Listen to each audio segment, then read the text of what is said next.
What's up, people? So recently my window blew out of my damn workspace because of one of these crazy typhoons, and then that put the power out for like 4 or 5 days, and then the power came on for a little bit.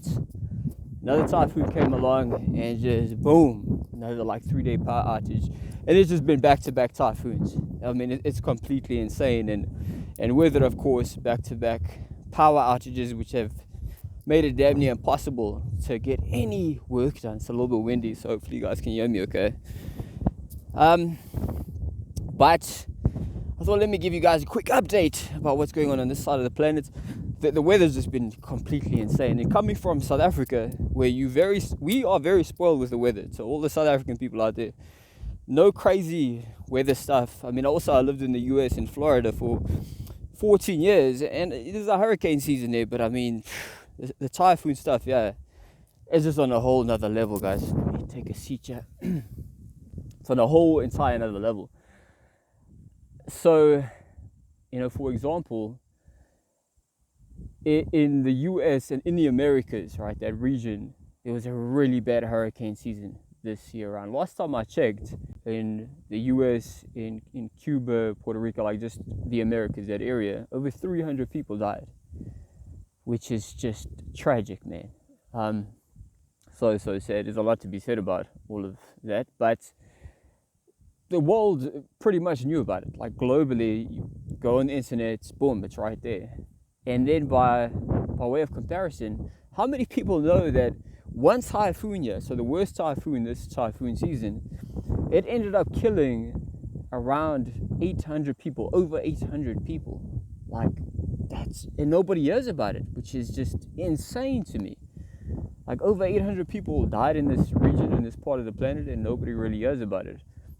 And I know nobody hears about it because, like, my friends, my family, all wonderful, lovely people that are just scattered all across the world, they haven't really mentioned anything about it. And this isn't me saying, oh, listen, you need to be sensitive to what's going on another side of the planet, because that's just not practical, right? We are being so saturated, so inundated to the point of mental and emotional exhaustion with there's bombs going off here and there might be a world war, and it's just so overwhelming. But it's a testament to how manipulative the media can be. And so when you see all of this stuff, I mean, it's also puts things into perspective and context where, like for myself, if I'm having a day where I'm just like, man, life is fucking unfair, right? We all have these days and I'm just like, man, this is bullshit, and you just feel overwhelmed and down and out. And I can't help but think to myself, man, in Palestine, they're being bombed to shit. You see parents carrying around the corpses of their children. It's not just relegated to Palestine. Worldwide, over, like, last time I checked, over 10,000 children under the age of 5 die from preventable diseases, malnourishment, and simply because they are not prioritized by this global establishment. Some sad shit, man. And this isn't to say, like, you should ever trivialize your suffering, because you can always look for somebody on this planet that's going through worse shit than yourself. That's not what I'm saying to everybody out there that is, sometimes you just want to complain and vent. Don't break your balls too much about it. If you get stuck on it and hung up on it, that's a problem. But if it's part of venting, getting it out, releasing it, that is definitely proactive, and you shouldn't repress it. One of the most profound lessons I've learned being a father is how small babies and children are instinctually superior in that particular regard. What do I mean? The moment they get a bad emotion, they get frustrated, they get angry, what do? They immediately express it and thus get rid of it. It needs to be expressed in one way or another.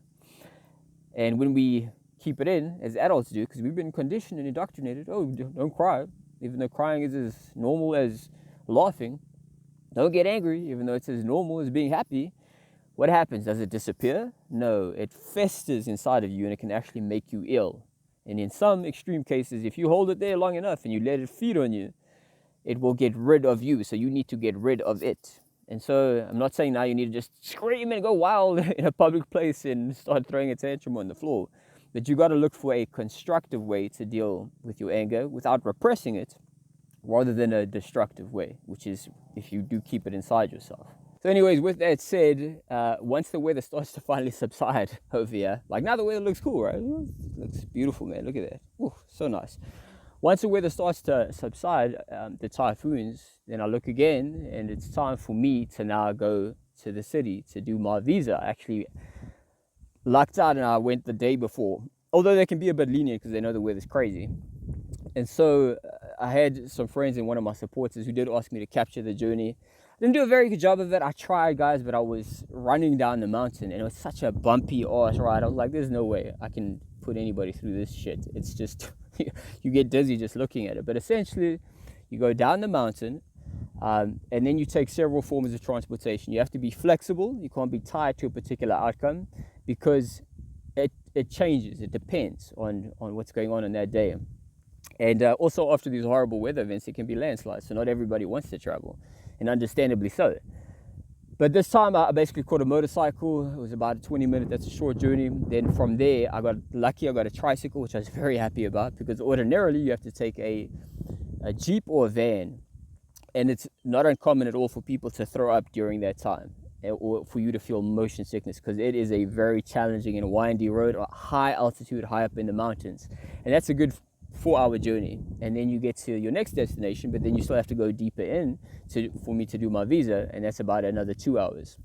And so I finally get there, do what I got to do, but also because the weather is so crazy, especially in the typhoon season, you might get like a 2-3 day window, and then so you have to make shit happen during that time. So I go and do my stuff, and then I also get other groceries. I get things and I bring it back to the mountain. Now some of you may be saying, well, I mean, if you're living off grid, like aren't you just living off the land? Absolutely, you can do that if you want to just live off of rice, breakfast, dinner, lunch, rice. But if you have, especially like if you have a 3 or 4-year-old who he is fully aware, like most 3 or 4-year-olds, it's almost inescapable. It doesn't matter if you're living off bread or not. They are going to be aware of pancakes and ice cream and cookies and just the diversity of different foods out there. And unfortunately, yeah, where we are, bad, shitty foods full of chemicals and so on, it's made its way up. The food system is being acculturated, right? Food is a weapon. A lot of people don't realize that. And so naturally, as a parent, you have a moral duty and a responsibility to find a way to still give them these experiences, but in a healthy way rather than a dangerous way. Because if you don't provide them these experiences, the human soul, the human heart, the human experience, the human being, however you want to contextualize it, has an inborn desire to experience the diversity of life. And if they feel like they can't rely on you to do it, then they're going to get introduced to it by somebody else who may not be as mindful as you, and they may even have insidious intentions. In every moment they're learning, and that's our duty. But really, when it comes to the immune system, we have got to defend and guard them in their formative years. So anyways, with that said, I do what I got to do, and then I get a bunch of groceries. And this time around, because Christmas is coming up, and it's also my little boy's birthday, and this is the first birthday he's really mindfully aware of.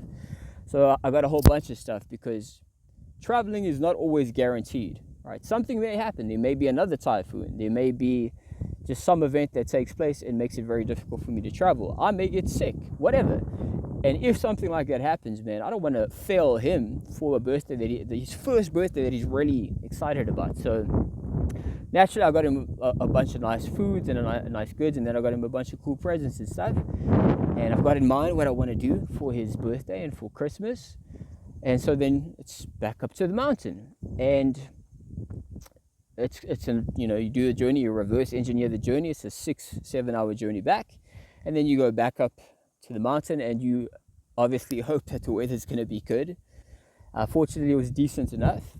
Then once I get to the top, it's not actually the end of the journey. Then my little boy, he is ready to rock and roll, man. Go, Baba! Yeah! Go, my boy! Hey! Who's that guy? Funny little guy. As a parent, it's easy to get sucked into the notion like, oh man, this is just taxing work. But it's such a privilege to have somebody that loves you and is so enthusiastic and happy just by your presence. And oh, you're going to be here, so let's play. Good job. Want me to hold this? Okay. And yes, you will be tired after that journey, but you better put your game face on. You better give yourself a pep talk. You better do whatever you need to do to ensure that you show up, because for them, they can't fully compute and quantify that you've been on this crazy, excruciating journey. For them, it's just, I've missed you. Have you missed me? And if you've missed me, I need you to express it. And so that's the case. We get our party on, and yeah, that is how it all goes. So for those curious about the journey, that is it in a nutshell. For people curious out there, and for people who might be saying that's a little bit too crazy, and some of you may be a bit more harsh in your criticism, you're saying that's dumb. I would never be mad with you, because trust me, those thoughts, those sentiments have echoed in my own mind. But like I said before, me being here, guys, it's multifaceted. So this is where my lady, my partner, comes from. And she missed home. Also, her family had never met our little boy. And then taking into account other considerations, like, look at this place, right? You're basically living in like a nature reserve. So it is as clean as it gets. And knowing and being fully aware of what is taking place in terms of our children being targeted, this place is as clean as it gets, at least in terms of the environment for my little boy, and that can give me some much needed rest. Then at the same time, for my own personal journey, seeing all the specialists, and I mean, I've gone to see many different individuals, specialists, world-renowned, where I became an anomaly at the hospital, and they're like calling their colleagues, man, look at this guy's blood work, and you're sitting there, you're like, damn, I'm that dude, right? Because we all hear about stories and we're like, shit, that's terrible, man. That's so unlucky.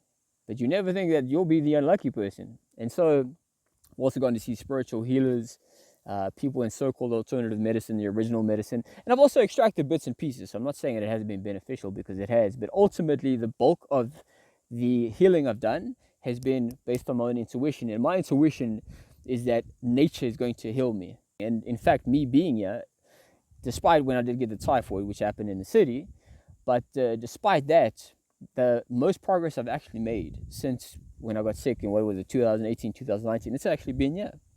But all things considered, like the crazy weather, since I got back from the hospital, the majority of the time I haven't been able to do any work. There's been no power. And so that's very stressful, and stress is not good for your health. And trust me, the way I feel stress, it manifests totally different than it used to when I never had issues before. Like, you feel it in your body. So all of that considered, and then just many other factors, man. Also, my little boy, he needs to spread his wings and have a greater depth and variety of life. And I'm not tied to a particular location. So why you can still live off grid without going to this extraordinary, remarkable, kind of insane extreme. And so after chatting with my partner, my lady, there has to be some kind of understanding and compromise. A relationship can't be dictatorial, and if it is, then of course you got to seek out an exit strategy. But basically, the longevity of this place is not on. Right? We can always visit you. It's nice to have a home in what's essentially a nature reserve, but we will be moving. So to my friends and family who've been curious just about the journey, it will be concluding over here. Anyways, the journey of life is far longer, and I'm sure the journey of existence goes much longer than this life alone. But I intend to stay here for much longer. My little boy, I want to see him become a man and help him and guide him in this crazy fucking planet. But yes, the next chapter will be elsewhere. And it's going to take some time and some effort, because financially, that's another reason, and I'm not shy to say, but financially it was conducive, at least it seemed to be conducive to a movie. Of course, now you got windows blowing out and shit and other things, man. Yeah, that's where I'm at. I just wanted to give you guys a quick update. What comes next on my end? I will be very soon. I actually presented different topics to my Patreon supporters for podcast digital school, right? I am working on that. It's just been very difficult, guys, to get some momentum. But I am a firm believer that nothing can stop the person that refuses to stop. And Lord knows that I have been very adaptable to change, and just, man, doing all kinds of jiu-jitsu maneuvers to try to find a way and keep on pressing forward. And that's never going to change. Never surrender. especially when you truly and genuinely know, like you have to be realistic with yourself, but when you truly and genuinely know you have something to offer humanity that will genuinely empower, uplift, and help spearhead the progress of us collectively, you have a moral duty, in my view, to press on, to find a way. Your moral duty is first to your family, but you have a moral duty to press on and help us collectively evolve. So with that said, let me be on my way. We do have some power, so I need to get to it. And much love to all of you. I know we're all going through something, and some people far worse than others. But if we remind ourselves just to engage in some simple human decency, some mutual respect, and the recognition that beyond the charade of politics and religion and the circus show shit, we're all human beings. Then whatever we are going through collectively, we can make it, and as a human species, we can level up. Much love.